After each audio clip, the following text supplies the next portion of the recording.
badan orang besar ni macam tak nak dekat. Habis seat kereta dia duduk.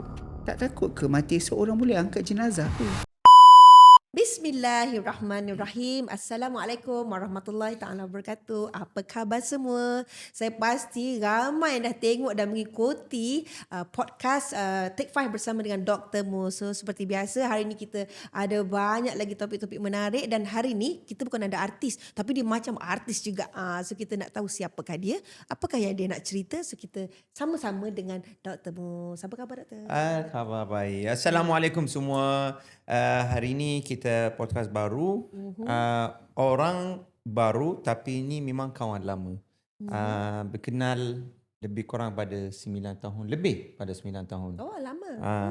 In this field, we have a lot up and downs. Kita dah jadi cerita dia bukan panjang tapi dia start cerita as a patient lah. Okay. Lepas tu kita jadi part of his family, kita jadi part of his life, kita jadi part of kalau kita rapat dengan patient macam kita. kawan lah, lebih daripada Jadi kawan. macam kawan. Okay. Kita pun borak-borak ni Yeah, tapi kira dia orang ni influencer juga tau. Dia influencer. So dia boleh bagi influence orang lah. Influencer untuk orang. Dia kenal orang lain. Alright. Dia also in the industry of media a bit. Okay. Itulah nanti dia akan terang more lebih pada tu. Alright. Nanti Okay. kita nak tanya tetamu kita kejap lagi. So seperti biasa. Okay. Soalan untuk doktor pada hari ini. Saya rasa sekarang ni kita masih lagi topik-topik yang panas iaitu bully. Okay. Bully is very hot topic. Tapi bully ni sebenarnya kita banyak tengok berlaku di mana-mana. Tetapi berlaku juga. Kadang-kadang orang mengata orang, bash orang. Yeah. Itu also part of bully, right? Yep. Menggelarkan orang is Yep. also part of bully. Yep. So apa pendapat doktor? Well, basically dia macam ni. Benda ni bully kalau kita ikut depend on the upbringing juga.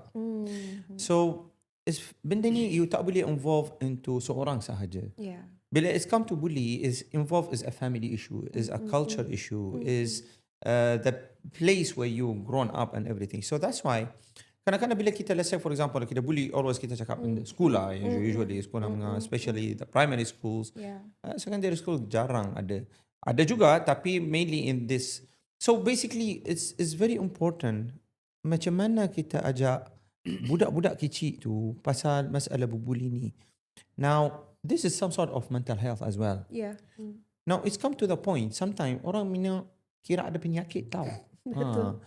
The problem in this culture, not like the European culture, they do have this social support. So they have a social educator, and that social educator will be like a principal in the hospital, in the school. Sorry, Schools, yeah. everything hospital. Yeah. So it'll be there, they'll be there, and they actually boleh tangkap benda ni awal. Yes. Okay. Cuma the problem in I would say the eastern part of the world and the developing countries, basically benda ni tak akan very supported. And some people, like say the family themselves, oh anak saya okay, kenapa nak see the social educator? Padahal the social educator is actually macam your cikgu juga. Yeah, Sama. yeah. But I would say to start with is the family, is the upbringing. Of course, if somebody you can tangkap, now people said okay, oh benda ni mental untuk orang yang mature baru akan tahu. Actually mental tu budak kecil also ada mental. Let's say I give you an example. Nowadays, okay, kalau I tanya, let's say for example, Datuk masa in your 20s, you never heard about this masalah autism banyak. Yeah. Kenapa sekarang ni dengar pasal autism banyak? Actually, padahal these are we call it the modern type of diseases, and now is basically it's very simple. Oh, this guy have dyslexia, brain slow. Oh, this guy is actually autistic. Maybe these things before never been, and this is where sometimes you encourage the people to tell them that you have this type of social type of illnesses. For me, I would say number one is have to come from the family. Number two, you kena kadang-kadang terpaksa kita cari school yang dia akan match the type of student. And this is where the culture will come in. Yeah. But sometimes, this is financial issue juga lah. It's not easy to tell.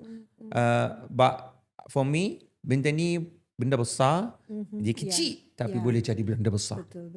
Dan semua pihak kena ambil peranan lah, Yep. memainkan peranan. Yeah, betul. ya. 100. So it's overall involvement of every single body, even kanak-kanak neighbor. Kadang kita masa kita kecil, bukan ayah mak kita akan marah, jiran kita akan marah. Lepas tu dia pergi mak kita, dia komplain pasal marah kita lagi marah.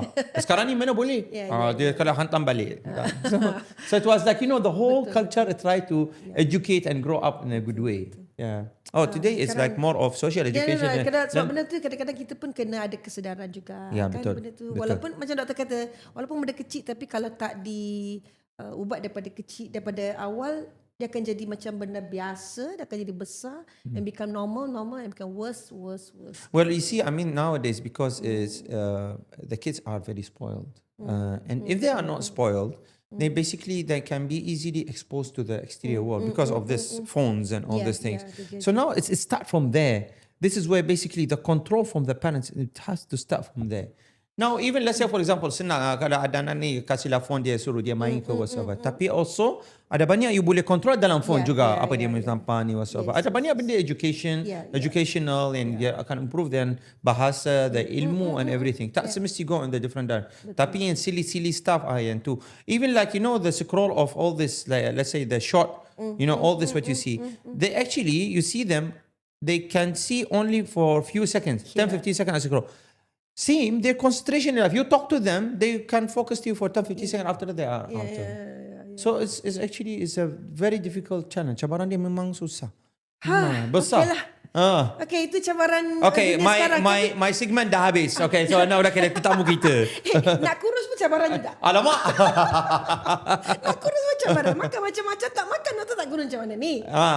Itulah. Okay, this is what we say. You kena ada in life, ada security. Okay. Security in weight loss, back again, is your muscle mass. Muscle mass. Okay. Muscle mass. Alright. Berapa Tiap-tiap kali kita hari cakap? saya ni tiap-tiap Kena hari dengar benda ni. kena Muscle brainwash mass. pasal ni. Muscle mass. Muscle mass. Okay. Okay. Okay, tadi kan sebab saya sebut pasal bully tu tadi sebab tetamu tadi sebelum doktor sampai saya sempat borak-borak dengan dia tahu. Okay. Dia dulu agak besar lah. Jadi kadang-kadang dia sebut juga macam orang memberi gelaran, mengata dan sebagainya. Saya cakap kadang-kadang kita tak sedar benda tu juga menjadi satu isu yang bully, mengata, bully. Tetapi kalau kita ambil secara negatif lah, tapi mungkin tetamu kita ni dia ambil secara positif. Well, motivation. Sebab macam tu jadi motivasi untuk dia change lifestyle dia. Jadi kita perkenalkan tetamu kita iaitu Acap. Senyum aja. Acap, dah kenal Acap? Dah boleh berkenal. Dah berkenal lah. Kita betul-betul berapa lama?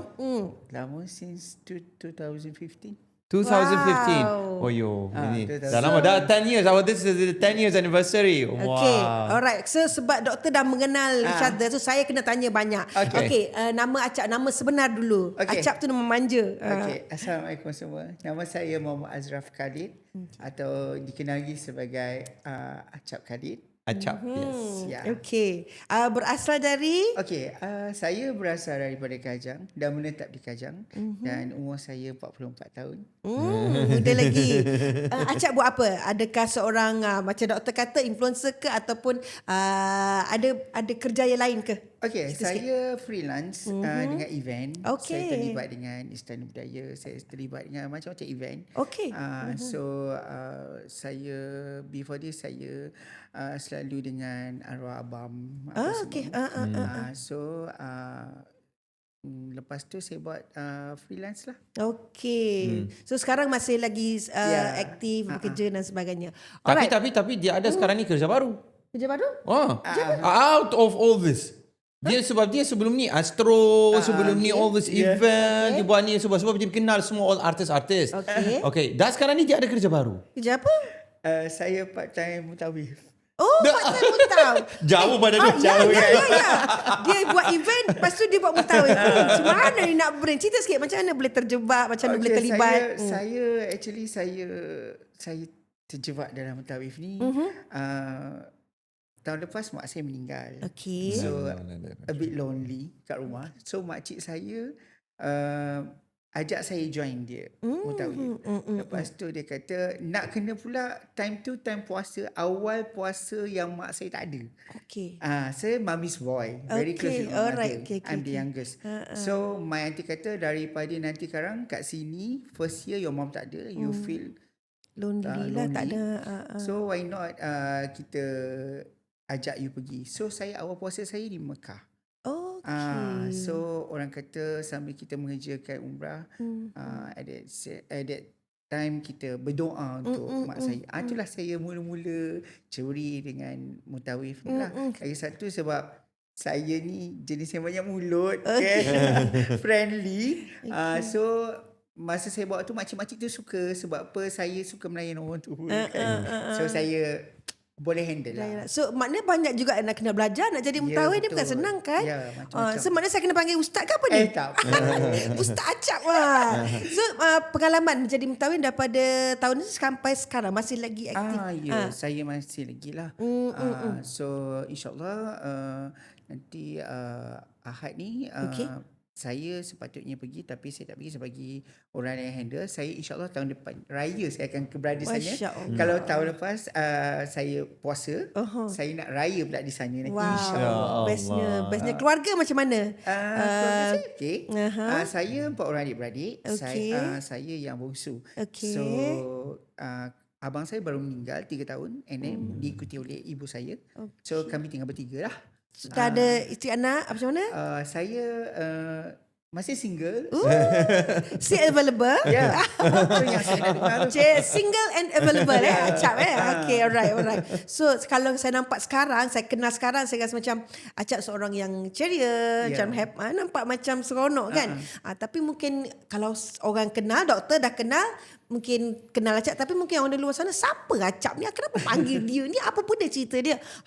Nak tahu cerita dia memang sangat luar biasa. Sebelum tu Acap kena tunjuk dulu. Hari ni kita tengok Acap macam ni. Sebelum ni Acap buka sikit apa yang dia bawa hari ni. So kamera tengok apa dia bawa hari ni. Cuba buka. Ini daripada 2015. Inilah pinggang saya. Acap bawakan selimut ke?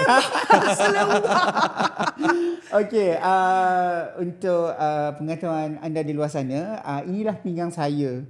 71 pinggang saya. Berat badan saya ketika itu 184.5 kg. Ni bukan tipu ni seluar betul. Astagfirullahalazim. Sekarang bila saya sarung seluar ni, 2 kaki saya masuk 1 kaki seluar. Tadi Dia ada gambar. Dia ada gambar dalam tu. Kita pun try tadi. Kalau saya pun buat masuk dalam tu. Ya, betul. Baju saya 7XL. So tangan ni kena potong, naikkan balik. Itulah dia. Okey, soalan sebelum tu, baju-baju ni dapat saiz kat mana? Ada jual kat Malaysia ya? Untuk orang BOB, badan orang besar. BOB. Badan orang besar. Okey. Ketika itu saya beli di Giant Melawati. Okey. Masih ada lagi? Saya rasa dah tak ada dah. Okey, tak payah. Janganlah, tak nak lah macam ni. Okey. Di situ saja ada. Dan lately saya tahu dekat Ceras ada satu, tapi pinggang 71 tak ada. Dia sampai 56 je rasanya. Tu je. Viva Mall dia ada satu kedai memang untuk big size. Okey, berapa tahun Acap duduk dalam saiz ni? Selalu pakai macam ni, lepas tu pakai baju Melayu macam mana? Saya pakai seluar ni sebelum saya buat pemudaan. Saya buat pemudaan 2015. You just imagine sebelum tu, inilah seluar saya. So, ibu saya ketika itu jahitkan boxer saya, beli kain. So jahit sendiri. Sebab tak ada getah saiz. saja. So baju Melayu saya boleh katakan kelakar jugalah. Saya ada personal tukang jahit. Orang Burma. Dan saya panggil dia Mami. Mami tu kata, gumuk. You jangan gumuk lagi. Ini meja tak ada boleh potong kain. That's bully dia kata. Sebab apa? Saya punya bidang saya tu 60. So saya punya lebih pada 5 meter. So meja memang tak muat. And then masa ketika itu lawak pun ada, sedih pun ada. Masa nak ukur pinggang saya, dia ukur-ukur, dia kata, ayo tak dah boleh lah, ini tape tak dah sampai. Lepas tu mak saya kata, you nampak tak tali rafia tu? Tergantung tu tali rafia dia. You kasih angkat tu tali rafia, kasih ukur pinggang anak saya. So pakai tali rafia dia ukur. So itu satu. Lepas tu bila seluar baju Melayu saya pula, dia buat macam gam kasut. Yang zip-zap tu. So sebelum makan you tarik paling ni, bila nak makan you longgarkan sikit. Kan lawak cerita tu kan. So dia punya zip pun tak ada. Dia main zip zap daripada pinggang sampai ke zip tu lah. Dia buat zip zap. Tu bila saya tengok balik macam, kelakar pun ada juga. Masa tu umur berapa? Masa tu saya rasa dalam 30-an kot. Dah 30-an lah. Macam mana kehidupan masa tu? Saya tidak menafikan. BOB ni badan orang besar, kehidupan dia ada yang kata cantik, comel, macam Persian cat, sedap peluk, semua kan. Ya, itu bagi mata orang yang positive thinking. Bagi orang yang orang kata yang nampak badan orang besar ni macam tak nak dekat. Nanti habis seat kereta dia duduk.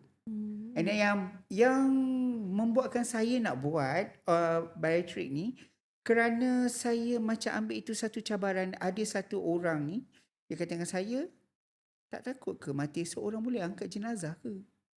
Saya terus berdetak, dada saya macam terberhenti. Balik, saya macam murung sikit. Mak saya tanya, arwah mak saya, dia panggil adik. Adik, kenapa mudi je? Ma, tadi kat luar, ada orang ni cakap, badan besar macam ni tak takut ke? Mati esok orang boleh angkat jenazah ke?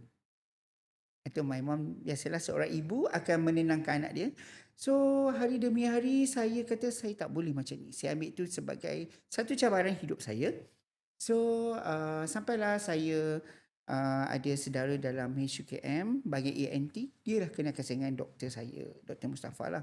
So ketika itu saya macam, orang badan besar ni, badan je besar, hati dia kecil je. Takut. Okey, badan besar hati kecil Memang semua lelaki semua. Okey. Dia badan besar tapi hati kecil. Tapi saya macam, masa tu doktor, saya baru kena kata, doktor ni boleh buat ke tak boleh? Boleh buat tak boleh? Saya macam risau.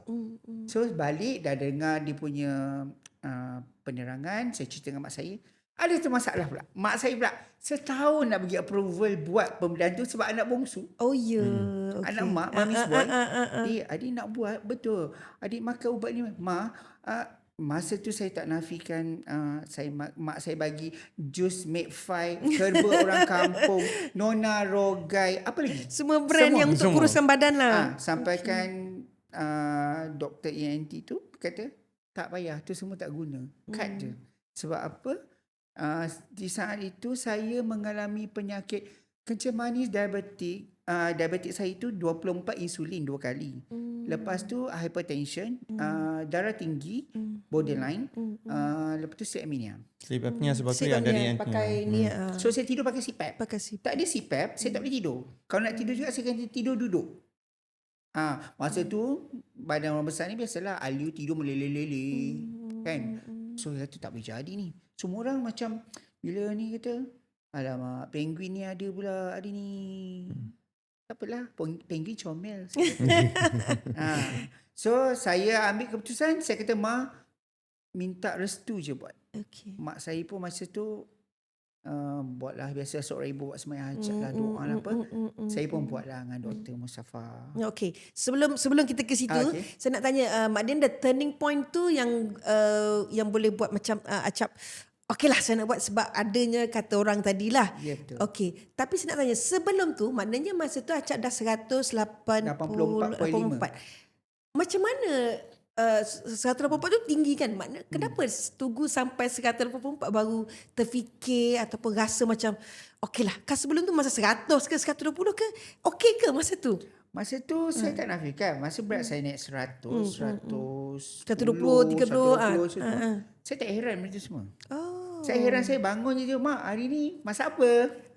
Suka makan lah kan. Yalah. You just imagine masa tu McDonald 2 set Big Mac large, 3 burger, 2 Coke, 2 french fries, sekali hadap habis. Yalah. Roti Gardenia jumbo tu sekali hadap habis. Sampai my mom kata, Dek, hujan pun berhenti. Saya kata dengan my mom, sambil je lah. So Okay. Tapi maknanya mak ada juga nak kontrol. Macam cuma tapi kenapa tak boleh kontrol mak sendiri? saya bagi saya makanan yang sihat. Tapi yang tak sihat tu juga yang saya nak. Saya kata, Ma, apa Ma, orang tak makan lah rebus-rebus ni lah apa. Sampaikan ibu saya ni dia memang orang kata bahagian kesihatan dia first class. Okay. Dia sampai blendkan saya peri kata apple hijau. Ya, untuk kecil apa kelat je ni, pahit, melekat kat sini. Memang tidak lah, sekali je saya minum. Lepas tu saya tak minum. So mak dah tolong lah mak anak ni dah degil ni. Lepas tu bila saya dah down apa, mak saya kata, okey lah, buatlah. Dia you kena faham Datuk. I mean usually masalah berat badan tu dia ada body control and the brain control. So basically bila you dah lepas certain weight, the we call it the fat language. Okay. Now the fat language dia akan override your brain. Okay. Apa you makan dia tak puas. So that's why dia tak puas quantity, berapa banyak you makan. Lasa kena plate penuh baru dah kena kasih sikit. You tak boleh makan. You tak boleh. Nafsu you tak akan touch this food. Kena banyak. So that's one quantity. Quality of the food is also very important. Kena yang boleh touch. Karbo tinggi, yang goreng tinggi, yang pedas dia tinggi. Kena all the extreme. Baru you akan hit. Then after that the combination. Okay, when you have the combination, kena ada quantity, quality dengan manis. Manis tu yang puas tu. But usually, so we have three type of, in obesity we have three type. Heavy eater, frequent eater and sweet eater. So heavy eater, those people memang makan macam banyak macam tadi cakap. Frequent eater dia tak makan banyak tapi dalam satu hari 6 kali, 7 kali. And the last is actually sweet eater. And most of the patient yang berat tinggi dia ada 3-3.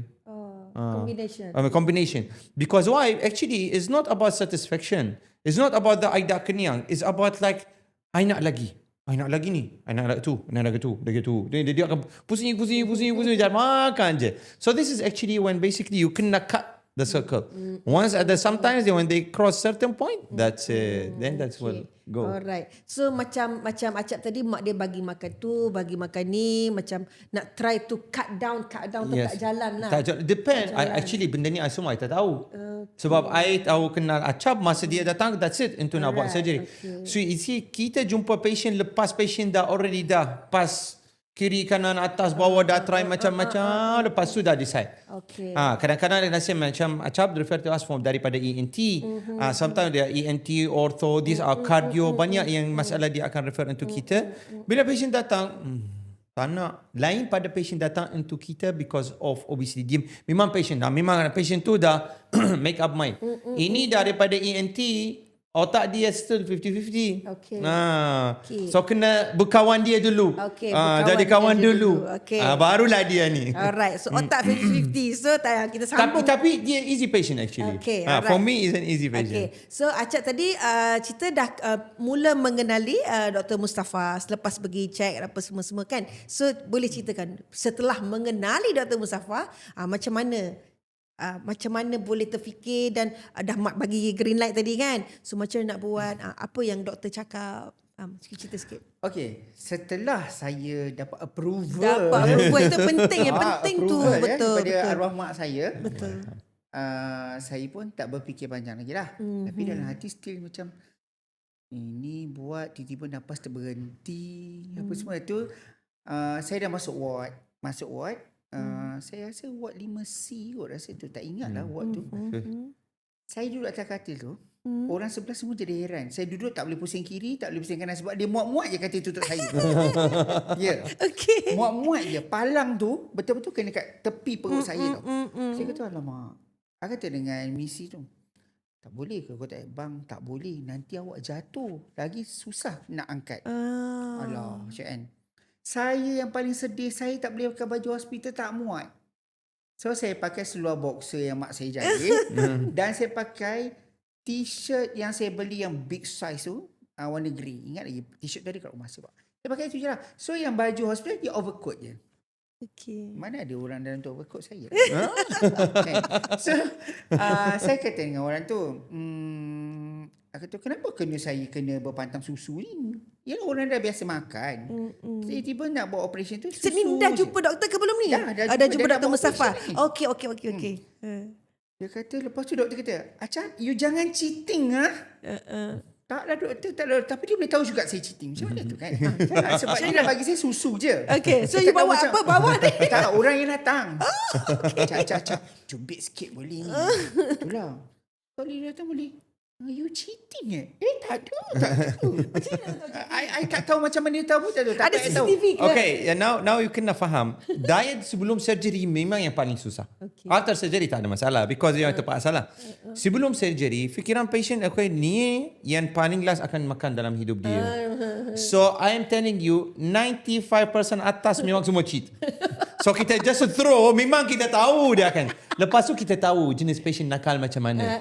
Ada patient yang datang memang dah panic. Dia takut. You tahu those people macam cikgu ikut on the dot macam tu lah. Patient yang nakal macam yang acap, I tahu dia dah akan ikut. Now diet tu kita kasih not because kita nak kasih patient kurus. Okay. Tapi kita nak kurangkan tebal lemak dalam because bila kita nak buat surgery senangkan sikit. Plus kita nak kucuk hati because hati itu duduk atas perut. Lagi hati kucut lagi senang the surgery. So itu dia idea yang tu. Cuma nak clean diet from eating all this amount of food to clean diet to susu sahaja memang kita tahu patient akan bercuri-curi. So, curi-curi lepas tu? Lepas tu dia tahu. Taklah nak tipu. Dia kata sikit je katanya. Habis tu Kak, kita hidup orang kata masa tu buka celik mata makan. Mak kata mak saya kau ni macam nak burung, nak makan je. Lepas tu memang saya benda lain tak apa, jangan tak ada makan. Tu lah. So masa makan kat luar, family pun, so saya jadi macam maja pembenaran. Tak habis semua tolak kat saya. Okay, faham. Okay. So 360 lah maknanya daripada hospital tadi, so daripada susu berapa hari dekat hospital tu? Saya rasa sebelum saya buat operation lama juga kot, seminggu kot. Kena lama tak silap lah sebab dah lama prosedur. sangat. Okay. So bila masuk OT tu apa macam mana cerita? Tak rasa sebelum OT sebelum tu cerita nak dengar. Saya baik dengan seorang nurse kat situ nama Reha, sekarang dia kerja kat Saudi. Bang, ni baju operation. Dik, agak-agak lah. Kenapa bang? Ni shower cap. Abang kena pakai. Tapi dik, dia cover depan je. Sebab badan saya besar, dia tak cover belakang. Tak apa bang, abang duduk je kat katil tu, jangan gerak-gerak. Lepas tu dia bagi satu air. Air tu memang tak sedap, suruh minum. Saya tak tahu untuk apa saya minum. Itu memang tak baik. Memang tak sedap. Lepas tu kan, tu dik, biar tu baju ni yang sama. Ya bang, ni baju OT, kena pakai, dia kata. Saya pun pakailah baju tu. Saya pakai. Lepas tu masa tu makcik saya dia. Makcik saya kata, dah, baring je. Lepas tu, tu singkap-singkap ni. Tak apa, atas katil je. Okey, duduk diam. Dah masuk dalam bilik OT. Lepas tu dah tolak. Dengan katil-katil sekali dia tolak tau. Masuk dalam lift paling besar. Lift katil kan. Saya dah duduk katil ni. Macam mana? Saya memikirkan daripada katil nak pergi katil operation macam mana orang nak angkat aku ni. Itu yang dipikirkan Okay. Tapi saya diam lagi. Ni dah sejuk ni. Dah macam tak ada nyawa dah. Sejuk. Diam je. Sampai bilik OT tu. Saya nampak lah yang ada kain hijau lah, kain apalah, ada alat-alat dia, saya pandang je diam. Lepas tu saya rasa bius berapa kali baru jalan rasa bila dia pekat macam tu. Tapi macam sebelum mamai tu saya dengar ramai-ramai angkat saya pakai selimut. Lepas tu saya dengar ada nurse ke tak tahu siapa yang ujung sini macam angkat kaki saya tau. Macam nasib kau lah dik dapat patient besar. Kan? Saya diam. Lepas tu bila dia dah pekat tu macam saya makin jauh. Tentu saya dah dalam bilik. Dah tak sedar apa dah. Macam bukan CCU. Tak tahu apa bilik apa lah untuk stabilkan saya kan. Okay. Dia ambil kan. Macam tu lah. Wow. And then sedar-sedar terus? Sedar-sedar je. First kali saya sedar, dia masuk oksigen apa semua. Saya nak cakap tak boleh tau. Lepas tu saya minta nurse ke apa kat dalam tu lah. Nak pegang kertas. Saya tak boleh cakap ke? Tu kata, tak nanti kita cabut ni boleh cakap. Hisap tak ada suara ni. Okay. Dah biasa bercakap. Okay. Tiba-tiba nak bercakap tak boleh. Rupanya dia dah masuk. Okay. So mungkin tu oksigen. I don't know. Saya kata tak apa nanti kita cabut. Tu adalah satu untuk Alio punya dia sedut. Tu saya pun diam je lah kan. Lepas tu macam first kali lepas dah tolak ward. Saya fobia nak turun katil lepas operation. Dia dah takut kan sebab tapi saya tengok kadang main tebuk-tebuk je. Kan? Baju purple. Tapi tak ada perubahan lagi kan sebab bagus lagi dia. Okay. Main tebuk kata, alah baju ni dia cover depan sebab tak boleh nak ni. Baju purple ingat lagi. Saya dapat bilik perasingan ada toilet tau. Saya tengok apa yang dia potong. Tak ada apa-apa. Saya ingat macam tu pelah macam kan. Eh, tengok ada lubang sini, ada plaster semua. Saya berdiam je. Dia doktor pun datang. Hari ni macam second day kata, ada berak, ada kentut, ada apa saya kata. Okay. Tu saya kata lah, belum turun kata. Doktor kata you kena belajar jalan apa semua. First kali saya ingat lagi doktor belikan saya air Hotel bunga kot. Ajar saya macam mana nak minum air tu. Dr. Mustafa ajar minum air. Tak tahu dia ingat ke. Saya tak tahu doktor. Saya ramai patient. Tapi saya tahu. Saya akui dialah abang saya. Dialah doktor saya. Itu satu je doktor saya. Alalah. Tak ada orang lain. Okay. Memang tak akan berani bagi orang lain dengan doktor tu. So dia kata, Acap, you tengok saya minum 1, 2, 3 telan. Air tu lah. Saya mana maunya. Sekali senapas je lah kan. So hari ketiga keempat, doktor cari saya dah jalan sampai kafeteria bawah. Doktor suruh jalan kat kaki 5 je. Dia pergi cari kat kafeteria. Dalam otak ni nak makan ni. Bila masuk, tak boleh makan. Muntah. So bila balik, mak saya belikan saya biskut Farlis. Beli biskut Farlis yang baby ni. Bancur dengan air. Aku kata, Ma, apa barang? Itu maknanya beberapa hari operation lah tu. Okey. Nanti saya dah boleh balik. Tapi masa habis tu okey tak? Sihat tak? Okey. Saya sihat, tak ada lillahi ta'ala saya cakap hari ni saya tak rasa sakit. Okey. Saya tak rasa pedih, cuma muzzle pin turun naik katil je. Rasa sakit lepas operation langsung tak ada. Okey. Start pada situ saya dah mula percaya doktor ni. Ini dah mula percaya. Alright. Okay. Lepas tu saya macam orang kata, duduk semua okey lah. Tak ada hal lah. Okey. Tak rasa sakit. Tu saya boleh balik rumah. So makan, memang kena makan soft lah kan dalam masa seminggu. Ni nak curi kena cakap padam muka kalau you nak curi. After surgery memang tak boleh. Dia lepas surgery tu, dia pandai. Tapi sebelum surgery, saya dibawa untuk testing saya punya usus. Sebab dia dah surgery, dia dah sleeve. Dia akan terbalik, tonggeng terbalik nak tengok ada tak keluar air dekat tepi tu kan. Dia bagi air oren cengkih kot. Tak sedapnya air tu. Aku cakap ni air apa. Nampak air oren. Air oren. Sekali minum ni, ya Allah baiknya. Ni air apa ni? Kejap lagi dia pusing macam ni. Dia pusing macam ni. Nak tengok air tu keluar tak kat tempat yang dia buat tu kan. Test untuk bocor. Dia takut bocor kan. Lepas tu boleh balik. Dah semua settle kan. Itulah. Wow. So berapa lepas pada operation tu paling awal yang Acap dah mula rasa ada perbezaan. Bila tu? Berapa lama tu? Saya ada perbezaan. Saya satu je tak boleh makan macam biasa. Itu jalan fras. Memanglah itu tujuan dia pun. Itulah. Saya fras yang tu je. Saya fras yang tu kata, Allah tak boleh makan. Mak saya saja dia uji. Dia tahu saya suka roti canai. Dia beli. Dia tak nak makan. Agak-agak ni mau potong ni. Tak boleh kan. Tu masa tu mama stres tau. Memang nak marah tau. Kita dah biasa makan. Ibarat perut kita tu macam belon tau. Selagi tak penuh, I akan push sampai penuh tu I tidur. Dah kenyang. Baru rasa puas hati kenyang. Sekarang ni tak boleh masuk. Masuk je dia macam telan. And then kalau tersangkut orang kena tepuk belakang nak muntah. Okay. Kan keluar. Saya macam stresnya kan. Lepas tu my mom, my auntie cakap lah, tak apa, ini yang jalan adik nak kan. So you dah get through. Okay. Kita follow the flow kan semua kan. Lepas tu my auntie tu dia memang very close auntie. Beautiful is pain, Nuri. Dia kata kat ya, Nuri ni raya ni. Korang makan rendang. Aku tak makan apa-apa. Dah raya dah. Nak masuk masuk raya. Tak boleh makan lagi. Dalam rendang paru sedapnya. Jangan curi makan. Benda tu tersangkut. Minum air, benda tu atas air. Benda tu bawah, air tu kat atas. So dia tak flow. So cara lain, muntah. Setiap kali Asyik nak muntah. Sampai dah tak nak lah. Setiap pada tu saya dah pandai jaga saya punya makan. Dan saya paling suka bila saya timbang dah boleh baca timbang tu.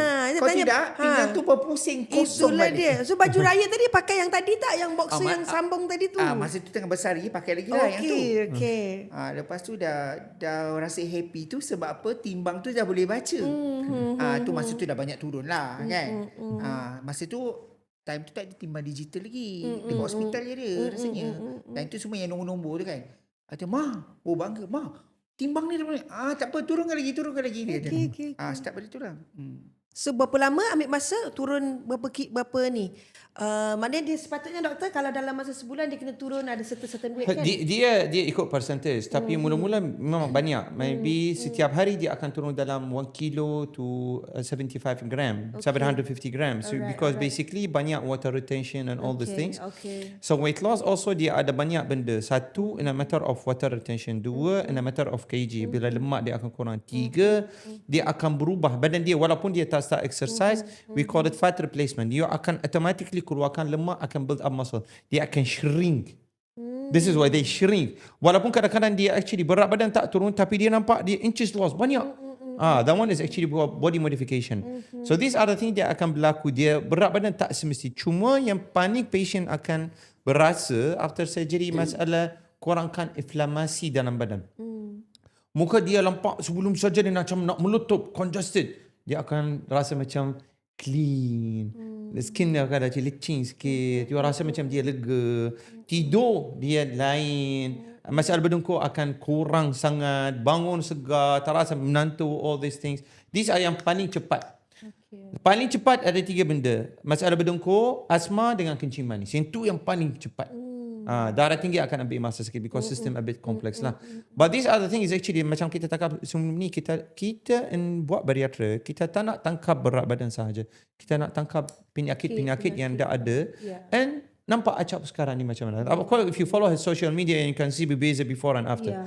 Walaupun masa dia besar sangat, muka dia sama. Senyum dia sama. Orang very positive. Ni Acap. So badan dia besar tapi muka dia tak still senyum dia sama. Okay.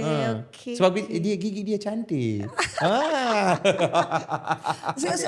Sekarang masa dalam proses tu tak pakai lagi lah CPAP tu tak pakai lagi lah. Masa proses dah turun lepas berat badan. dah turun tu tak pakai lagi saya ke? pakai juga sampai ada time je lah. Lepas tu saya rasa macam nafas saya tu, ruang tu banyak tau. Sebelum dia rasa macam sesak nafas saya kan. So saya macam boleh tidur sendiri, tak payah pakai benda tu. And then my mum tak ada dengar macam bom nak meletup. Memang kata bahasa mak-mak kan. Dek, macam bom nak meletup dengar dek. And then saya tak ada lagi macam you snoring dalam kereta. And then suddenly you senyap. You senyap tu you jangan silap nafas you terhenti 2 saat. Itu yang orang boleh meninggal dalam tidur. So mak saya takut bila benda sinter-sinter tu dia jadi takut. Sebab you snoring, suddenly you senyap. Betul. Bila senyap tu you kena gerakkan orang tu. Betul. So basically masa tu is actually kira mati. Bila start balik, hidup balik. So kadang-kadang mati hidup. Sekali dia mati tak hidup. Scary. Sleep apnea memang bahaya. Acap juga ada darah tinggi, ada kencing manis. So maknanya lepas surgery tu ada perubahan ni macam mana? Okay.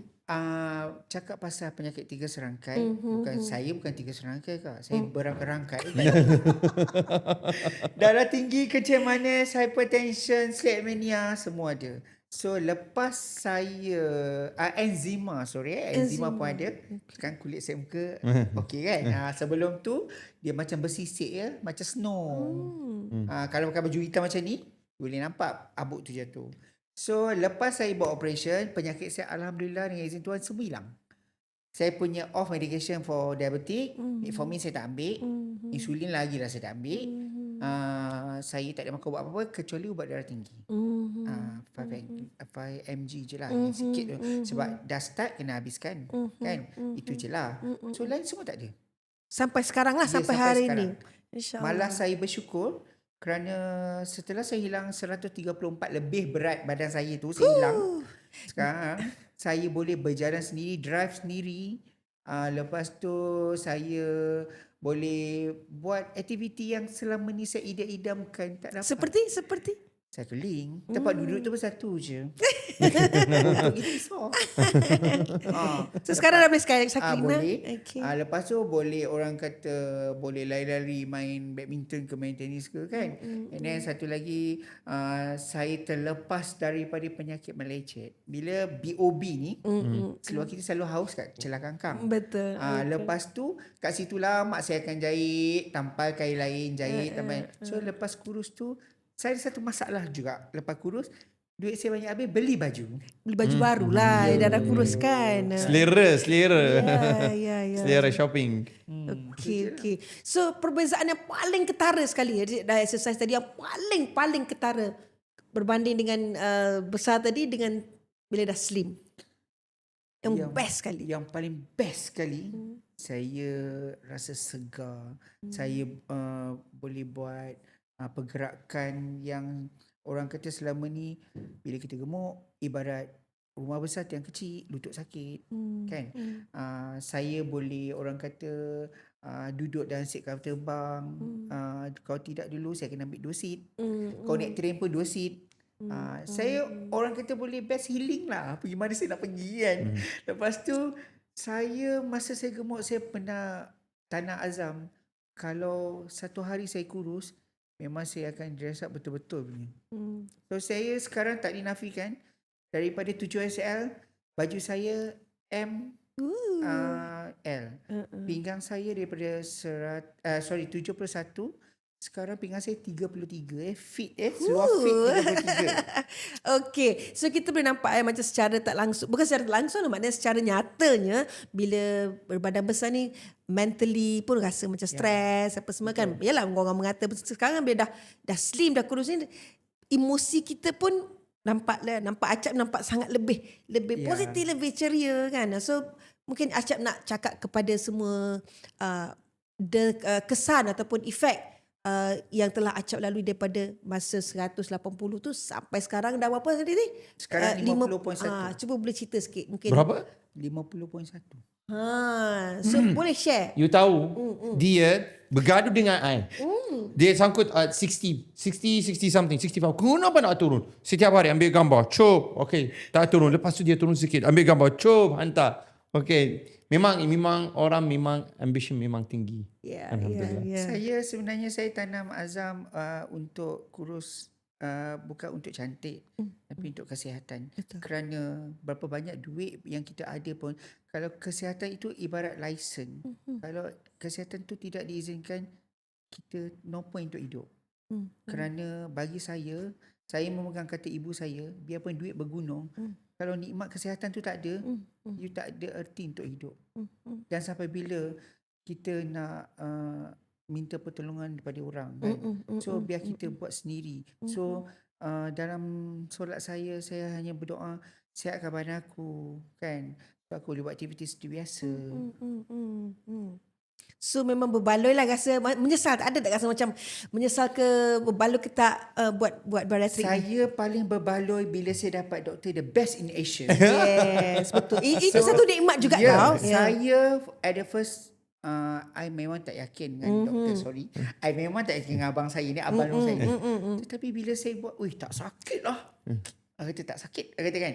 Lepas tu bila saya tengok hari demi hari ada orang kata penurunan yang baik, cantik. Daripada 7XL saya boleh pakai kecil kan. So saya amat bersyukur saya dapat doktor yang the best lah. Bila dinobatkan doktor the best Indonesia, aku cakap wah, I kata yes kan. kan. Sampai I cakap dengan my friend, this is my doctor tau. If anything you cari dia. You kata Acap suruh cari. And then saya ikut dia daripada dia student, daripada government sampai private hospital. Saya tahu dia je. Sampai my mum carilah abalung awak tu. My mum kalau I kata mau nak pergi Cenggi nak jumpa Dr. Mustafa ni semua. Okay. Dia tak ada banyak tanya. Okay. So saya memang bertuah. Pertama, saya dapat the best doctor in a good hand. Kedua, bagi sesiapa di luar sana, mereka yang ingin buat pembedahan masa saya dan ini hasil dia, tolong pertama cari doktor yang betul-betul pakar dan arif seperti abang saya ni. Terima kasih. Kedua, tolong ada disiplin diri anda. Ketika anda ingin menurunkan berat badan, tanah azam, awak buang. Macam saya buang Acap yang dulu dah mati. Dah selamat dah. Saya nak jadi Acap yang baru. New me. New me. Okay. So, ketiga, kita jangan ambil kepala apa orang nak cakap. Itu prinsip saya lah. You nak cakap, you boleh cakap. Tapi, I tahu my body.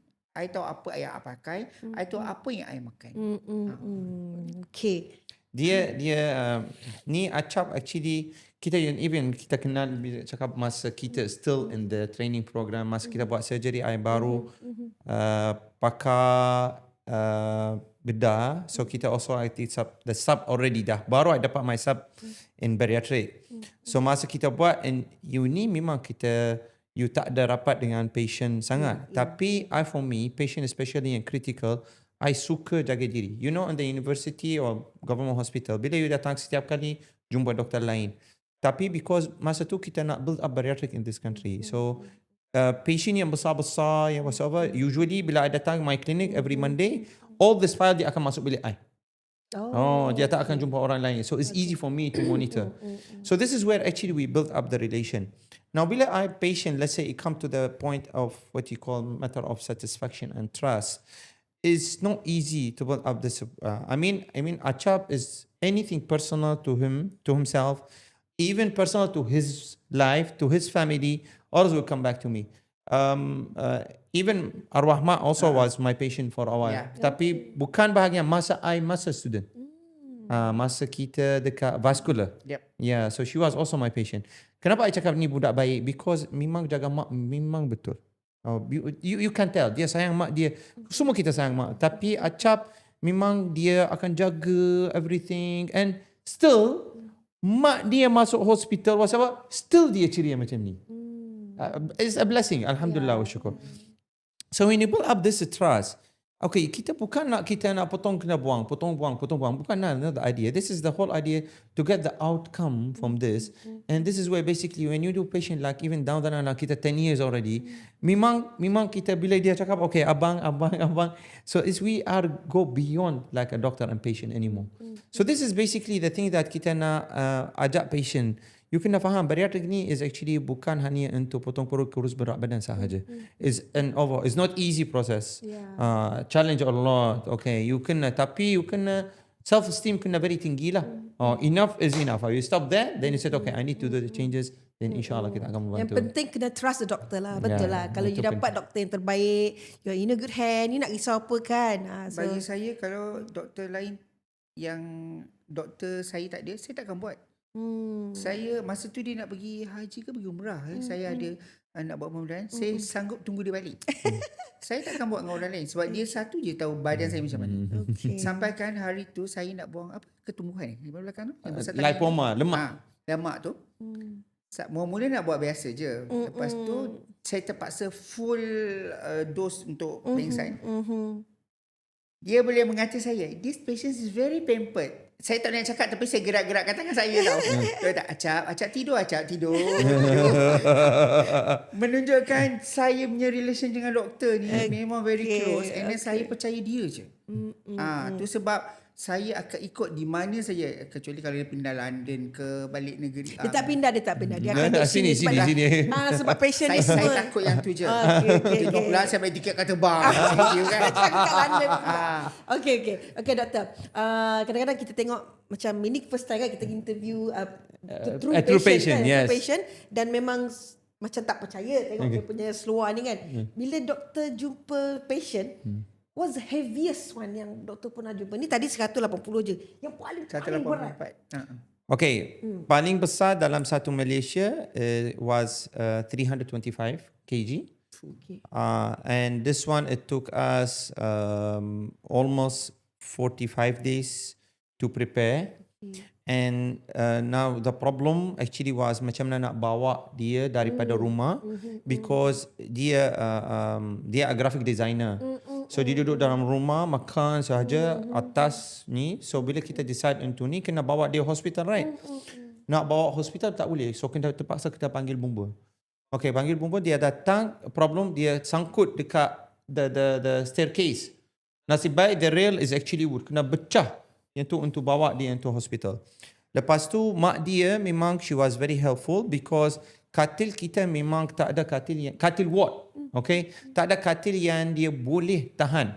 So dia pergi kilang factory, dia buat coconut bed. Wow. Made from coconut. Yeah. Okay, special material. They smash the whole material. Lepas tu you pegang macam ni soft. Okay, tapi kalau berat dia akan jadi macam jadi wood. So this one actually, so dia build one besar sangat. Setiap dia dah letak nama dia gift to the hospital and a 6-wheeler. Okay, two enough to carry 500 kg. And of course kita masa tu macam mana nak check berat dia because he is a bedridden. Dia tak boleh bergerak.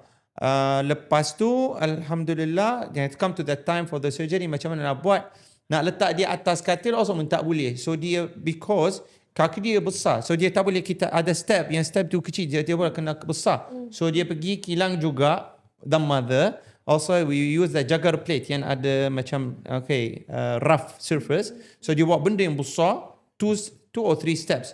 Untuk siapa-siapa boleh naik atas tu, so boleh naik atas katil because kita tak boleh angkat. Alhamdulillah berjaya. So kita buat his surgery. Then after that I buat satu lagi dari Pahang, tak silap I, 350 kg. That one was the biggest lah. Tapi he was actually at least dia boleh bergerak sendiri. Macam the first one 325. So dan paling besar dalam Malaysia, I don't think there is any other one bigger than that. 350. So far semuanya sukses lah maknanya. Alhamdulillah, Oh, alhamdulillah, wow. alhamdulillah.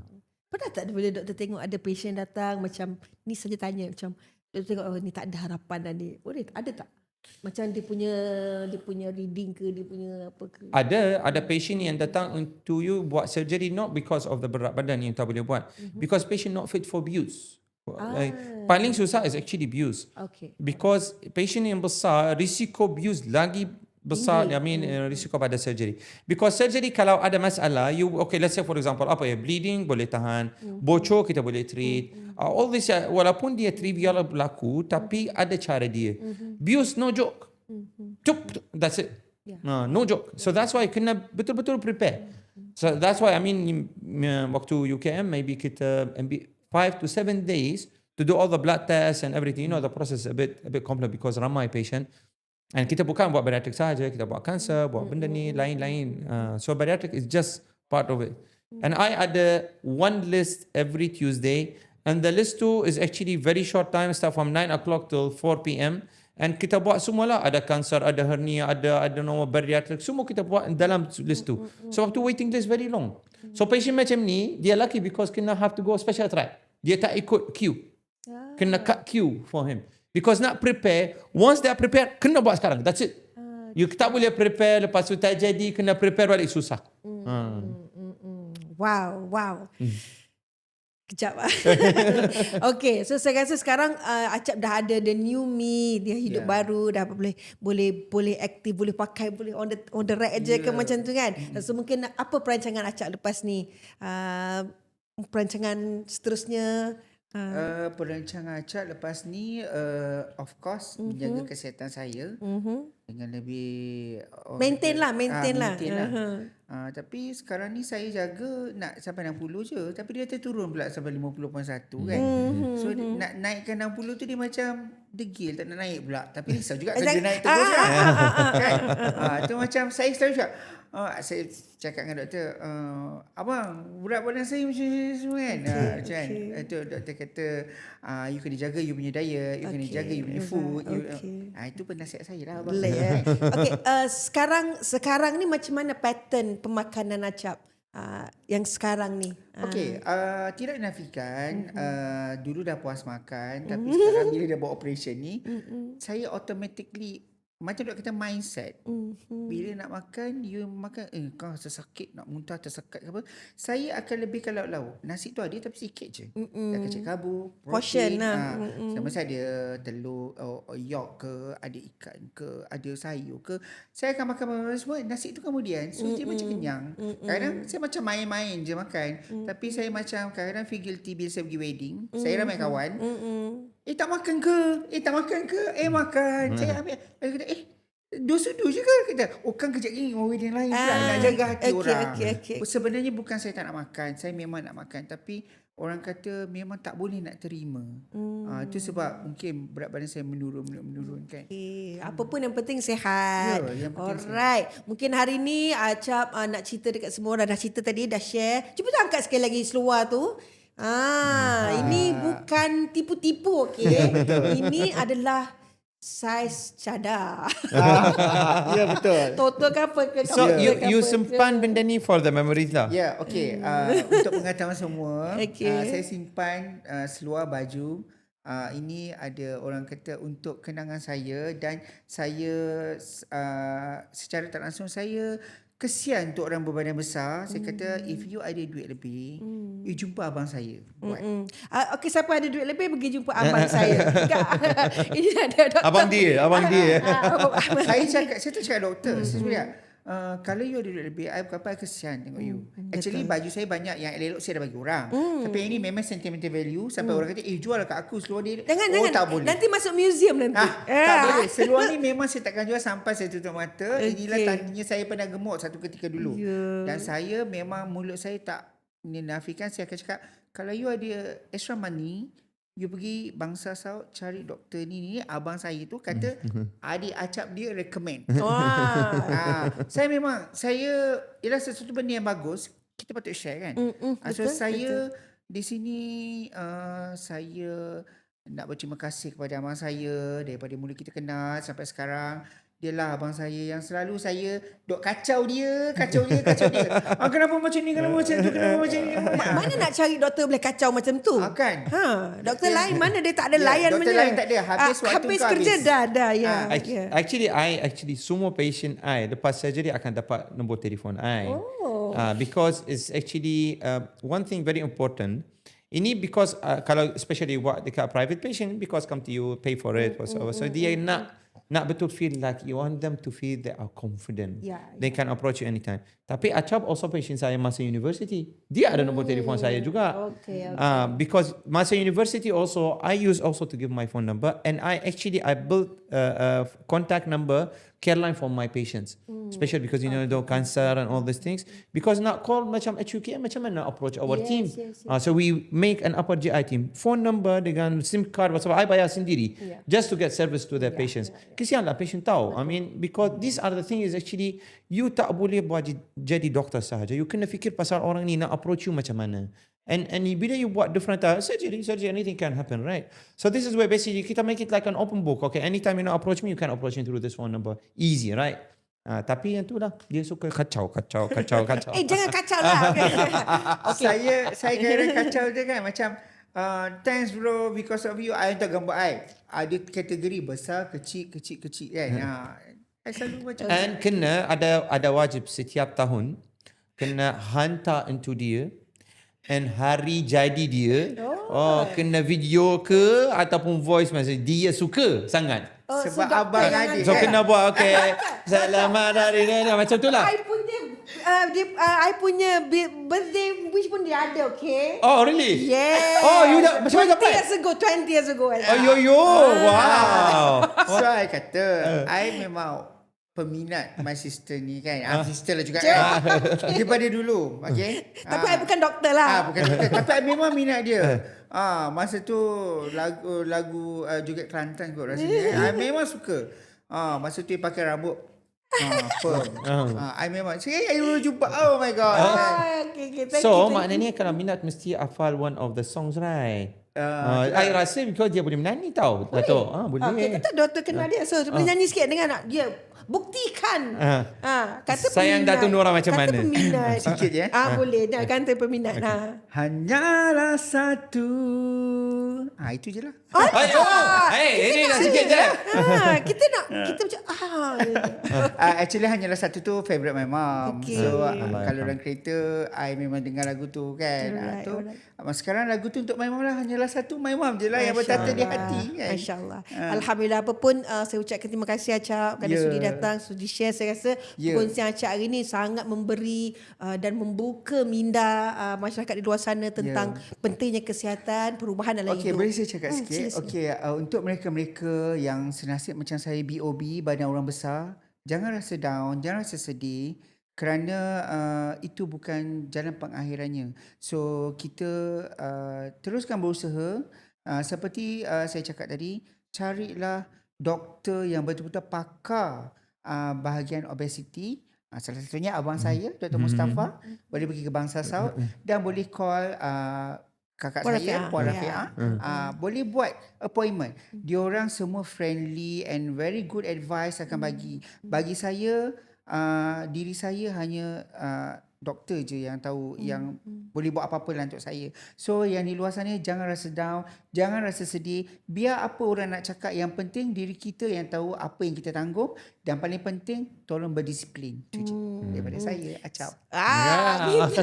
Setiap penyakit tu ada penyelesaiannya ya. Yes. Dan memang saya setujulah. Saya rasa bukan senang. Saya pun banyak doktor, ramai doktor, tapi saya rasa bukan senang nak dapat doktor yang sentiasa menjaga patient. Well, memahami kita patient. masa kita during our oath, okay, so kita cakap kita jaga family, diri, then actually at the same time kita jaga patient. Tapi patient even before family, because this is a noble job. Maknanya kalau let's say for example, because patient bila come to you, kalau you cakap okay you kena jual rumah you and kena bawa duit untuk you perlu buat surgery ni, patient akan buat. So you boleh abuse the patient. So you kena honest. Yeah. Now kita masa kita buat kerja dekat government and university, memang kita buat kerja je. Okay, now bila kita pergi private, so kita nak also membantu patient jugalah. So these are the thing yang kita, relation kita sama. Memang kita build up relation, not because patient government or private. Semua sama. Patient is patient. Okay, this is where basically you kena come to the patient. Ada problem, ada rawatan dia juga. Of course, bila kita dah fikir, oh kalau you ada darah tinggi, you kena makan ubat. Kalau kencing manis, kena ada ubat. Sama kalau obesity, ada rawatan dia yang tu. Ada rawatan yang untuk patient lain, ada patient yang tinggi lain. Sebab tu, kena approach. Tapi patient kadang-kadang dia either denial ataupun macam family sometimes tak kasih. Ataupun dia tunggu sampai problem baru dia akan cari doktor. Yang tu kita tak nak. Kena tangkap benda ni awal. Yes. Okay. So terima kasih banyak-banyak doktor. Terima kasih, Datuk. Setiap hari mendapat nasihat-nasihat yang baik dan untuk semua, dan terima kasih for being good to all your patients. Okay, thank you very much. So Thank you. jangan lupa bersama-sama dengan Dr. Mustafa lagi. Terima di kasih live banyak podcast, semua. dalam Take 5 bersama podcast, dan terima kasih kepada Next Creative. Next Creative. Thank you very kepada much. semua. Okay. Dan kita jumpa lagi. Jumpa lagi. Okay. Acap, terima Alright, kasih banyak. Terima kasih. Thank you. Okay, Bye. bye.